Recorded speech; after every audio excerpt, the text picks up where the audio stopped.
From the Detroit Free Press, I'm Brian Todd with today's voice briefing. It's Monday, November 17th, 2025. I'm John Carlisle with the Detroit Free Press. A few years ago, Keisha Rand needed a house for her ministry.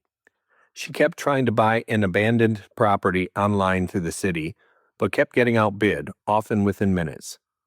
One day, she found a little house that nobody was bidding on.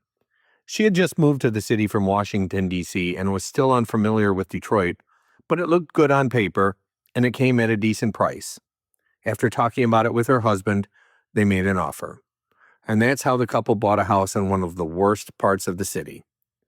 But they made the best of it. The couple renovated the rooms, turned the weedy yard into a vineyard and garden, and opened The Haven, a wellness center that serves a healthy brunch on weekends that almost nobody in the city knows about yet. I'm Susan Tompor, and I'm a personal finance columnist with the Detroit Free Press. Many Gen Xers and younger baby boomers are moving closer to retirement, and they need to save more during their careers. The good news is that savers can stash more cash into their 401k plans in 2026. Many savers will be allowed to set aside an extra $1,000 a year in those plans, beginning next year based on new contribution limits allowed by the Internal Revenue Service. The IRS officially disclosed these new limits on November 13th, indicating that many individuals could contribute up to $24,500 in their 401k plans in 2026.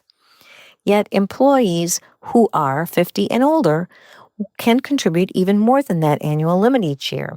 They have a so-called catch-up contribution limit, and that limit will increase to $8,000 in 2026, up from $7,500 in 2025. But watch out if you make a good deal of money.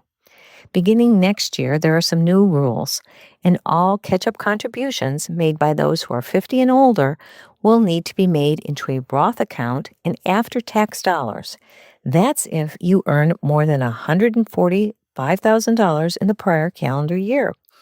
Those employees earning less than that amount, adjusted for inflation going forward, will be exempt from this Roth requirement. Experts say the vast majority of 401k plans already have a Roth option, but some plans will need to add that to compensate for this new rule. For the Detroit Free Press, I'm Eric D. Lawrence. New and used car prices have been high for quite a while, but this year, budget-conscious car shoppers are really feeling the squeeze.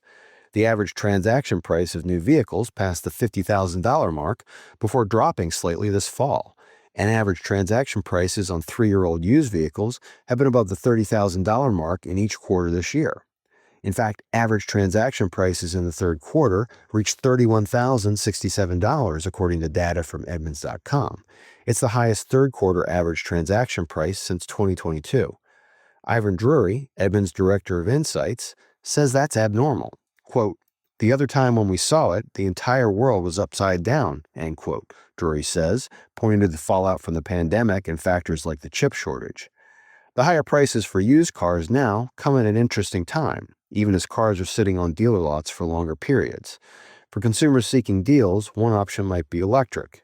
The main problem for potential buyers, however, is a relative scarcity of available used EVs, at 1.6% of total 3-year-old used vehicles in inventory in the third quarter, according to Edmunds. Find more from the Detroit Free Press on freep.com. That's FREEP.com. Thanks for listening, and you'll hear more from us tomorrow.